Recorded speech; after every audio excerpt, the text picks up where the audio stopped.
गुलबुआ. वाडा. शीतल ही एक बिनधास्त मुलगी होती.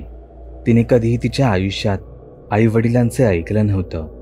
ती म्हणेल ती पूर्व दिशा. आगुंतुकपूर नावाचं एक गाव होतं. त्या गावामध्ये पडीकवाडा होता. त्या वाड्यामध्ये एका सैतानी शक्तीचा वास होता.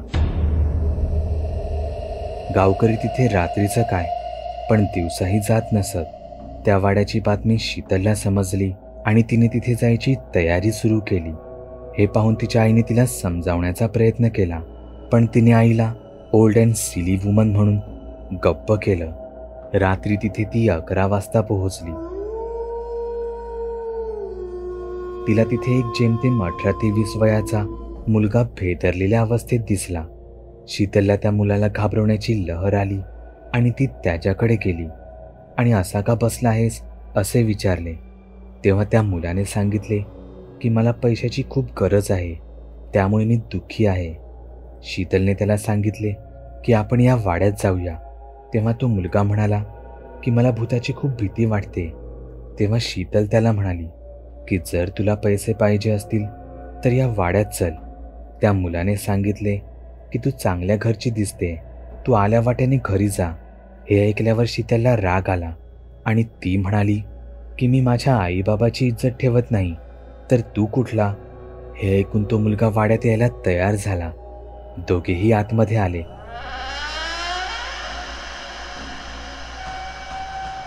शीतलने विचार केला होता एकदा हा वाड्यात आला की याला घाबरवून सोडायचं. थोड्या वेळाने शीतलने त्या मुलाला सांगितलं की मी या वाड्यात 100 वर्षापासून राहत आहे.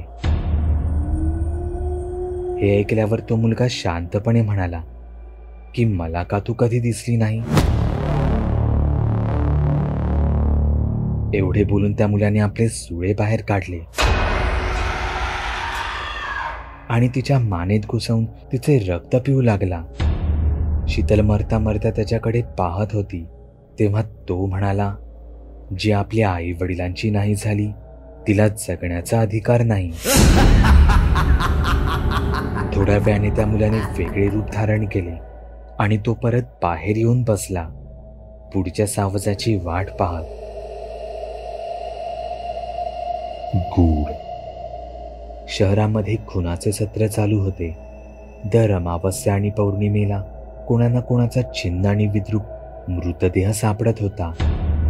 हे सर्व खून भूत करते अशी शहरभर चर्चा होती, पण भूत असल्याचा कोणताही पुरावा नव्हता. अशातच मंगल नावाच्या व्यक्तीने खुन्याला पकडण्याचा विडा उचलला. त्याचा भूतावर अजिबात विश्वास नव्हता. मंगल दर अमावस्या आणि पौर्णिमेच्या रात्री बाहेर शोध घेण्यासाठी फिरू लागला, पण खुनी सापडणे लांब. मंगलच्या भागात असेल तिथेच खून होत होते. पण मंगलने आता शोध घ्यायचा निश्चय केला होता. आता तो अमावस्येची वाट पाहत होता. अखेर ती रात्र आली. मंगल खुन्याचा शोध घ्यायला बाहेर पडला. सगळीकडे फिरून मंगल दमला आणि शेवटी तो एका ठिकाणी दमून बसला. अचानक त्याला काहीतरी हालचाल जाणवली. मंगलने त्या दिशेने पाहिले असता त्याला एक जण येताना दिसला. बघता बघता तो मनुष्य मंगलपाशी आला. तो मंगलला काहीतरी विचारणार तोच मंगलने त्याच्यावर झडप घातली आणि आपले सुळे त्या व्यक्तीच्या मानेमध्ये घुसवले. बघता बघता मंगलचे रूप बदलले आणि मंगलने त्या माणसाचे पोट फाडले आणि अधाशाप्रमाणे त्याचे रक्त पिऊ लागला. रक्त प्यायल्यानंतर मंगल नॉर्मल झाला आणि घरी आला.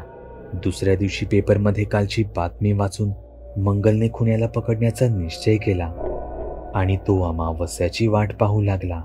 पण तो खुनी कधीच मंगलच्या हाती येणार नव्हता, कारण तो राक्षस तो स्वतःच होता हे त्यालाच माहीत नव्हतं.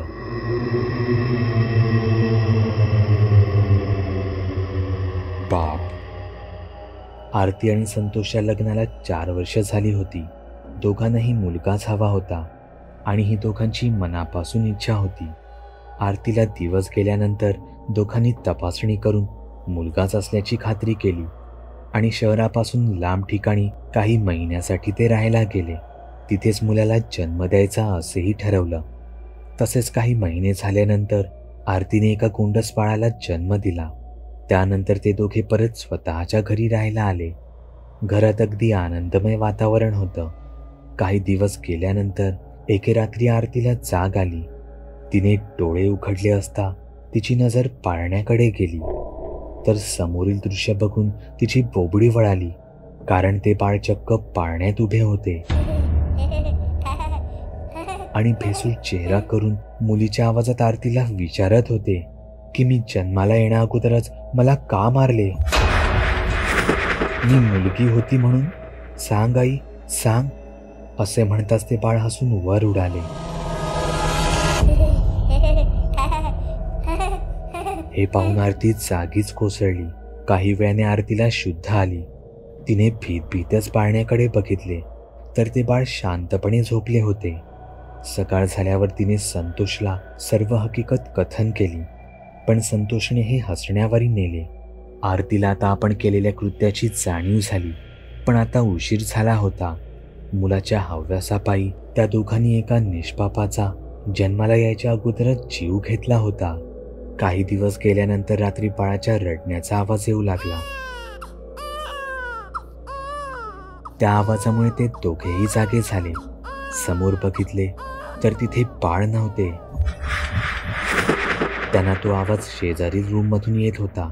ते दोघेही दुसऱ्या रूममध्ये आले, पण तिथेही कोणी नव्हते. अचानक आरतीची नजर फॅनवर पडली. तिने घाबरून संतोषला वर बघण्याची खूण केली, तर ते बाळ पंख्यावर बसून रडत होतं.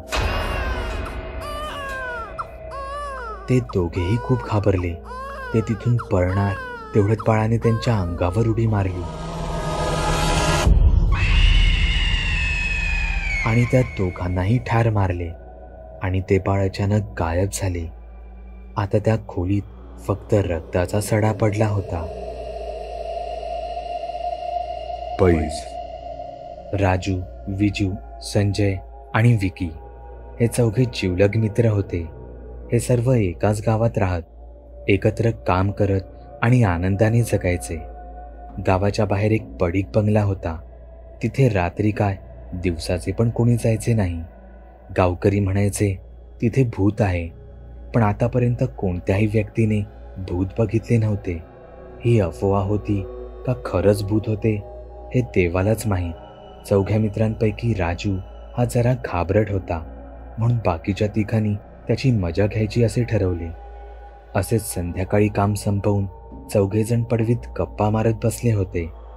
त्यातील एकाने पडीक बंगल्याचा विषय काढला. राजूला मनातून कळाले की हे तिघे आता माझी खेचणार, म्हणून भीती वाटत असून पण त्याने मुद्दामून आपल्याला काही फरक पडत नाही असे दाखवून तो ती गोष्ट ऐकायला लागला. तिघांनी मिळून बंगल्यात जाण्याचा प्लॅन तयार केला. आता मात्र राजूला भीती वाटू लागली. त्याने तिघांना नकार दिला. हे ऐकून ते तिघेही राजूची टर उडवायला लागले. हे बघून राजूला खूप राग आला.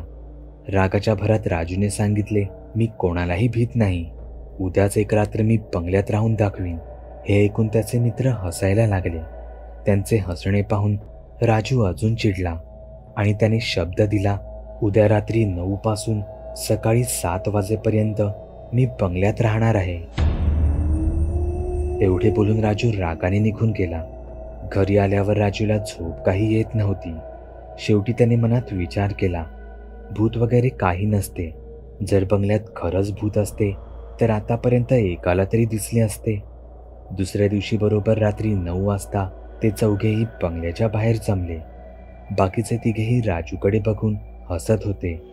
हे पाहून राजू परत चिडला आणि तो म्हणाला, मी आज जातो आणि आता थेट उद्या सकाळी येतो.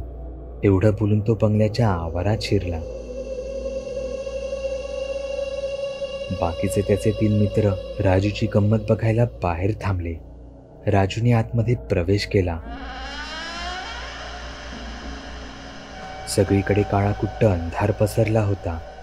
रातकिड्यांची किरकिर स्पष्ट ऐकायला येत होती. राजूने टॉर्च चालू केला आणि तो पुढे जात राहिला. अचानक त्याला काहीतरी सळसळ ऐकायला आली. त्याने टॉर्च त्या दिशेने मारला असता त्याला एक साप जाताना दिसला. आता राजू मनातल्या मनात घाबरला होता. भिंतीवरील घड्याळ बंद पडले होते. उग्र असा कुबट वास येत होता. मनाच्या हिया करून राजू एका रूममधून दुसऱ्या रूममध्ये जात होता. एक चांगली जागा बघून राजू तिथे जाऊन बसला. बसून काही वेळ होतो न होतो तेवढ्यात त्याला एक किंकाळी ऐकू आली. राजू त्या दिशेने पळाला, पण त्याला कोणीच दिसले नाही.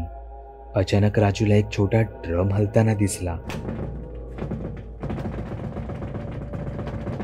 राजूने हिम्मत करून त्या ड्रमवरील झाकण काढले. त्याने टॉर्च ड्रमच्या आतमध्ये केला तर त्याला आतमध्ये एका स्त्रीचे फक्त डोळे बंद असलेले एक मुंडके दिसले. अचानक त्या शिराने डोळे उघडले. हे पाहून राजूने भीतीने आपले डोळे मिटून घेतले. अचानक राजूच्या खांद्यावर कोणीतरी हात ठेवला. त्या स्पर्शाने राजू जोरात ओरडला आणि त्याने पाठीमागे बघितले तर कोणीही दिसले नाही. त्याने परत ड्रममध्ये डोकावले तर ड्रमही मोकळा होता. अचानक भिंतीवरील घड्याळ चालू झाले. राजूला चित्रविचित्र आवाज यायला लागले. हे पाहून राजू बंगल्याच्या बाहेर पळणार तेवढ्यात मुख्य दरवाजा बंद झाला. हे पाहून राजू मागे वळून दुसऱ्या बाजूला पळायला लागला. पळता पळता राजूचा पाय एका ठिकाणी अडकला गेला आणि राजू खाली पडला. राजूने टॉर्चमध्ये बघितलं तर राजू समोर त्याचाच मृतदेह पडला होता. अचानक त्या मृतदेहाने राजूचा पाय पकडला. राजूने सर्व शक्तीनिशी एक लाथ त्या मृतदेहाला मारली आणि ओरडत पळत सुटला. इकडे त्याचे मित्र टेन्शनमध्ये आले की बराच वेळ झाला तरी राजू बाहेर आला नाही. त्या तिघांनी असे ठरवले की आतमध्ये जायचे. त्यानुसार ते तिघे आत आले. आतमध्ये आल्यावर त्यांना राजूची किंकाळी ऐकू आली. तिघांनीही त्या दिशेने धाव घेतली आणि बघतात तर काय, राजू रक्ताच्या थारोळ्यात पडला होता. हे पाहून ते तिघेही रडू लागले. त्यांनी राजूला मांडीवर घेतले आणि म्हणाले की भूत वगैरे काही नसते, आम्ही तुझी मस्करी करत होतो.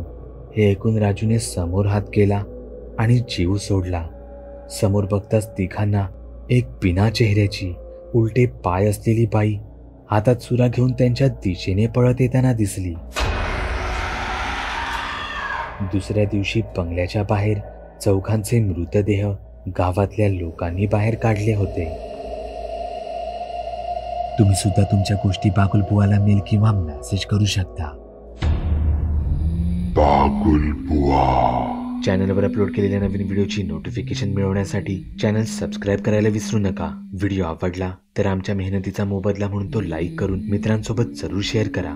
चॅनलवरचे इतर व्हिडिओ पाहण्यासाठी इथे क्लिक करा. तसेच चॅनलवरची प्लेलिस्टही चेक करा. दर दिवशी नवनवीन भूतांचे व्हिडिओ बनवून मी तुमचं मनोरंजन करत राहू याची खात्री बाळगा.